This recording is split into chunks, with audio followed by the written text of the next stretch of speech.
Hello, my name is Mia and welcome to the Mia Narrative. We will be doing this video in a mock cafe style and I hope you like it. Hi, my name is Mia and welcome to the Mia Narrative. Today we're going to talk about the scandal that is imploding Hollywood as we speak.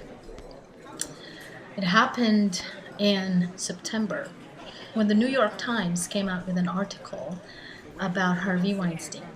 We all know the story, we all know everything.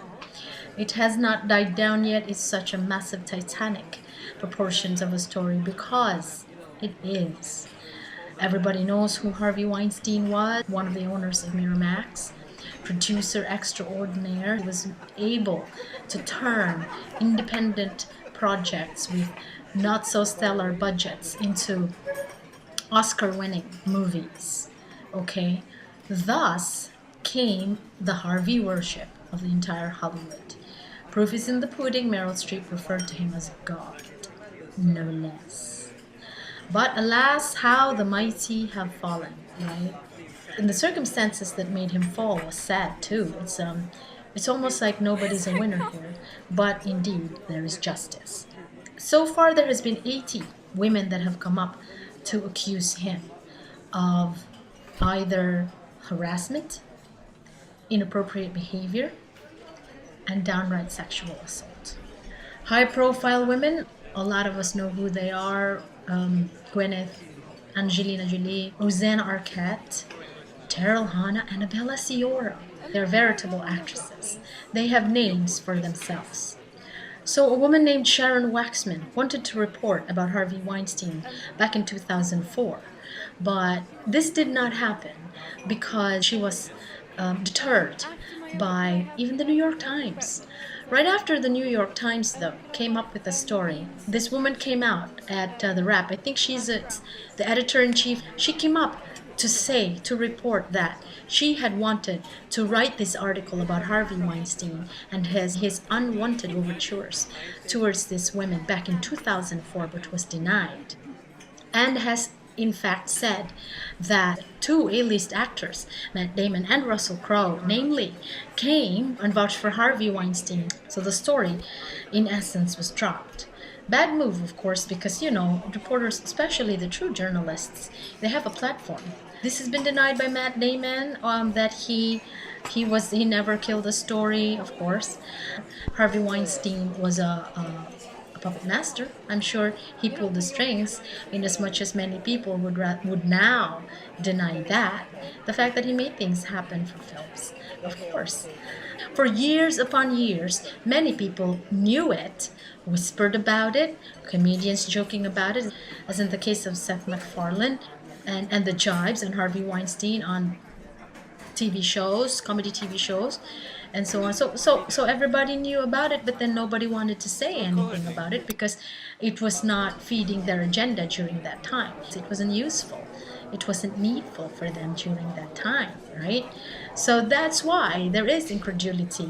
Just as a brief timeline, I'm thinking in my head of the things that has happened about this Harvey Weinstein scandal. At the outset, people was just confirming about sexual harassment. And nobody was really coming forward that there was an outright rape because a lot of these women have been silenced with money and non-disclosures, agreement, NDAs. Everybody was afraid of legal ramifications left and right. Also, you've got lawyers. It was tentacles of resolute people, groups of people that was aiding and abetting Harvey Weinstein's crimes. The story about Harvey Weinstein is not gonna die soon, not with 80 women, okay? You can't make statistics out of these things, especially because they have names. And on a concerted effort, on one accord, these women have come out. Thank God. It's just this women just went, stop, okay? No more. After Harvey Weinstein, then came Ben Affleck. Ben Affleck touching inappropriately a particular, and there's about 3 women that came out. After Ben Affleck, then came Roy Price, Amazon Movies. He's out of a job now. James Toback, The 71-year-old producer, Alec Baldwin's good friend, they have a documentary together. Mr. Toback is pretty adamant that he's not had harassed any or assaulted a woman at any point. As a matter of fact, he's downright ugly over it. He said something to the effect of he will spit or accusers' faces, whoever is accusing him of this and that. Now, he's one of those that didn't apologize the way the others did, okay? Then came Mark Halperin, a veritable journalist who works with 3 different big networks like HBO and NBC. He was at Morning Joe. Just go to some of the videos of Mark Halperin. There's this one particular video that he's talking with a woman. They're disagreeing on a matter, but you could see a contempt, a kind of contempt. He was taking it personally, and a journalist shouldn't really, right? And then the other one is Kevin Spacey. Loved him in Usual Suspect. He's cool in House of Cards, although I still prefer the old one. The story about him is that he sexually harassed a then 14-year-old boy, who is now, of course, an adult and an actor. While he has not directly admitted, he has apologized for that incident with the then 14-year-old boy named Anthony Rapp during that time, which in the eyes of people, of course, is already an admission. And then the House of Cards, no pun intended, fell on him. And then you've got Brett Ratner. Everyone that has come out against Brett Ratner is beautiful, gorgeous, drop dead, including Olivia Munn. And then you've got Dustin Hoffman being inappropriate. Now, there has not been any accusation of assault that I can see so far. However, he's just being inappropriate with a minor. Really, really pretty dodgy, Dustin. Now, he has since apologized for behaving like that to a 17-year-old, but the damage has already been done. And the other one is Michael Oreskes. I think he's one of the editors in NPR, which is really, really reputable. They're always austere and very erudite. Yeah. All things considered.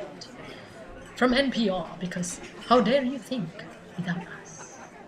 Joke, that's a joke. That's a joke. I just think that they're very smug, although I listen to it because it's good programming. Across the pond, there's British Defence Minister Sir Michael Fallon.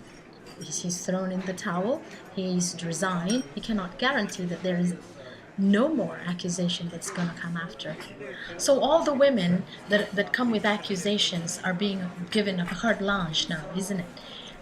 They come in with an accusation. We have to believe them, though, because of the sensitivity of the nature of their accusations. They must be given sympathy first. If all of the accusations are proven to be true, then there's justice for them.